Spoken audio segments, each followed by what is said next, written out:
તો શું તમે પણ વધેલી બ્રેડને ફેંકી દો છો? તો આજે મારો આ વિડીયો જોઈ લેશો ને એટલે તમે વધેલી બ્રેડને ફેંકવાનું ભૂલી જશો અને આમાંથી એક મસ્ત ટેસ્ટી એવો નાસ્તો બનાવી લેશો।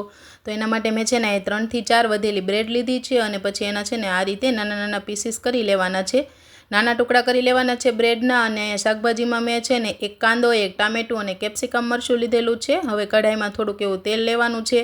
તેલ ગરમ થઈ જાય ને એટલે રાઈ, જીરું, કાંદા એડ કરી દેશું, ટામેટા એડ કરી દેશું અને કેપ્સિકમ મરચું એડ કરી દેશું। તેને આ રીતે સરખાઈથી મિક્સ કરી લેશું।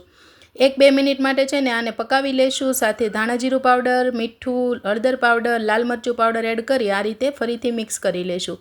2-3 મિનિટ પાકી જાય ને એટલે ઉપરથી લીંબુનો રસ એડ કરી દેશું અને બ્રેડના જે ટુકડા કરેલા હતા ને એ ટુકડા એડ કરી દેશું અને ઉપરથી ફ્રેશ કોરિએન્ડર એડ કરી તેને સરખાઈથી મિક્સ કરી લેશું। તો લ્યો, આપણા બ્રેડના એકદમ મસાલા બ્રેડ ટુકડા બનીને રેડી થઈ ગયા છે।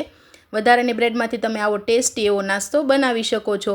તો હવે અહીંયા ગરમા ગરમ બ્રેડના ટુકડા આપણે સર્વ કરીશું ને એટલે વરસાદી સિઝનમાં આવી વસ્તુ ખાવાની બહુ મજા આવે છે। ઉપરથી ગ્રીન ચટણી એડ કરીશું અને કાંદા એડ કરી દઈશું। તો મસ્ત મજાના અહીંયા પર બ્રેડના મસાલા ટુકડા બનીને રેડી થઈ ગયા છે। વિડીયો કેવો લાગ્યો લાઈક, શેર અને સબસ્ક્રાઈબ કરવાનું ભૂલતા નહીં।